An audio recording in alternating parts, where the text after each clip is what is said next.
So then, this is my match reaction to the game last night where Liverpool got beat 1-0 by Spurs in the Carabao Cup.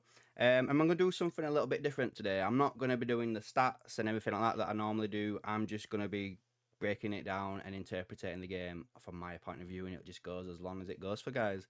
And let me know what you think about it this way. But before we go any further, obviously, if you do like this video, give it a like, subscribe to the channel, and I guess the pinned comment for this would be, are Liverpool in a centre-back crisis right now? I think that's what I want to know from you guys. I feel like we kind of are. So then, I did put this up on the channel last night in the community page, and I think it's going to be something that I do going forward at half-time and at the end of the game. So, you know, get some quick notes out there if I don't have time to do a match reaction. So basically, I put that it was another slow start. The first half was shocking all round. It looked like the lads didn't know each other, and I think that's something that a lot of people have... We kind of had this problem at the beginning of the Arne Slot era, where the first half seemed to be quite slow. Then he'd have a half time with them, have a chat with them, and then boom, they'd come out in the second half and just absolutely start obliterating the other team. That's the one thing that didn't it kind of happened when we made the subs as well, when Darwin, Diaz and Trent came on, but I don't know, we're very, very slow again for some reason, which also led to Salah having another quiet game like he did against Man United. I kind of feel like this is going to be the overall theme of this video, guys. I think this is down to tiredness. Like, you got to think that Salah's played pretty much every game. Very similar to Ryan Gravenberch. He's played like every single game. The guys need a rest. And I think this game against Accrington Stanley at the weekend could be a time where literally I don't want to see anybody that would probably get into the starting 11. Maybe you keep the centre backs, the full backs from this game, Bradley and Shimikas, and maybe start Jota down the middle, because I feel like he could probably do another game to get a bit more fitter. But yeah, I don't want to see Salah, Diaz, Gakpo, anyone like that in the squad even against Accrington Stanley. They just need to be given a break. And then I also want to talk about this the sending off that should have maybe potentially happened, guys, with the Spurs player. So I might get a bit of shit for this, to be fair, but I don't think that the one where he got a yellow card, he should have got a yellow card. I've watched it back a fair few times, and again, I may be completely and utterly wrong here, but it kind of looked like a Diaz dive. Just putting out there, guys. Just putting out there.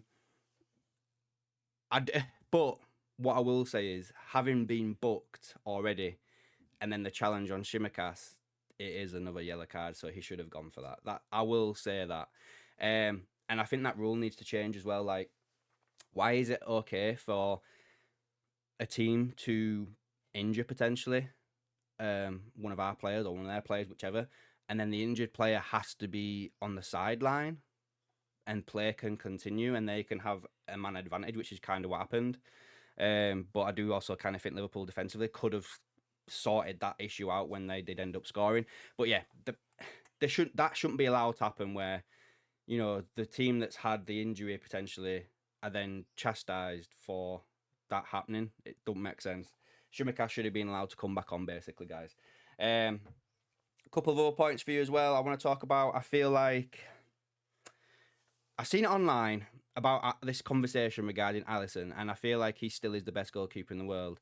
And he pulled off couple of good saves last night. He pulled off some saves against United, and it's nothing to do with that. I feel like since he's come back from injury, like the bit where he lost possession today, like twice in a couple of seconds, I don't know. I am still of the opinion that come the end of this season, Alisson will be sold.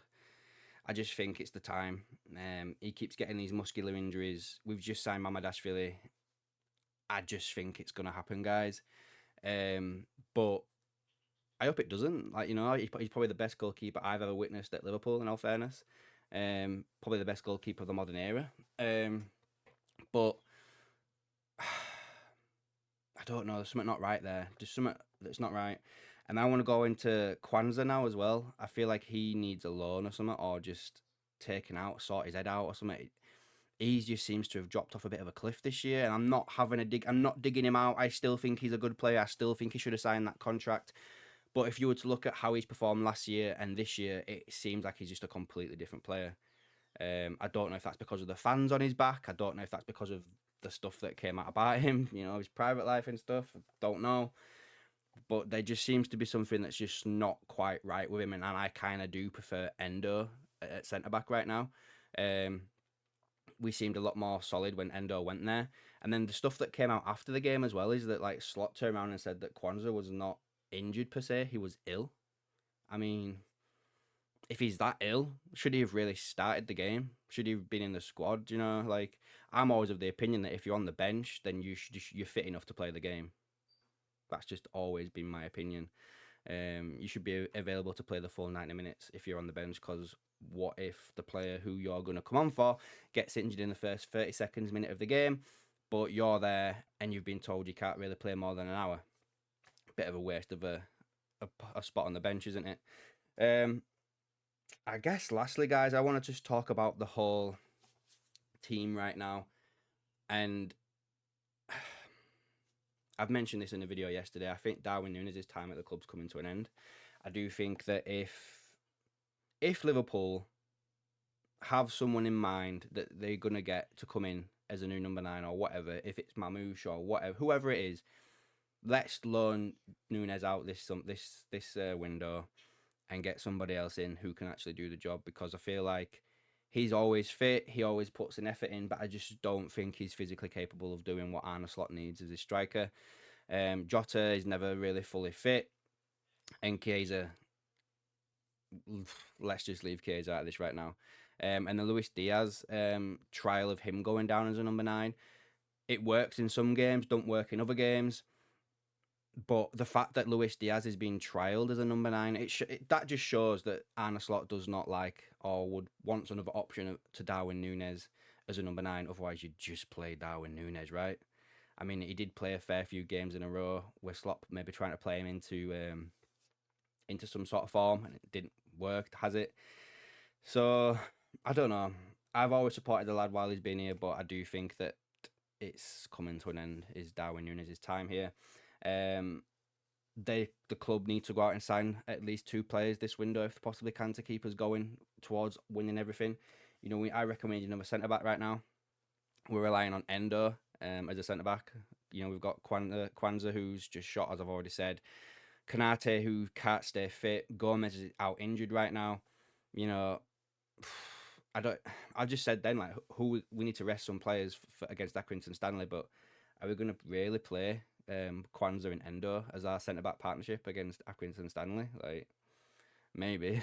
I trust Endo's capability, and I trust the fact that he could be a bit of a leader back there, but still, we need a bit more of an upgrade there, don't we, in all fairness? And Ryan Gravenberch, I mean, all power to him. Like, he's been playing every single game, but the guy needs a rest, guys. And I don't know. Maybe this game against Accrington Stanley is coming at the right minute. You know, we've got Forest after that, who are pushing us for the title as well. So that's going to be a big game, guys. We need to turn it round, and maybe the fact that we're going to rest a few players will help re-energize them for that match. So we'll have to just wait and see what happens, I guess, guys. But anyway, that's my rambling thoughts for the game. Hope everyone has a great day today. If anything does break Liverpool-wise, I'm back with another video. But until then, guys, I'll catch you in the next one.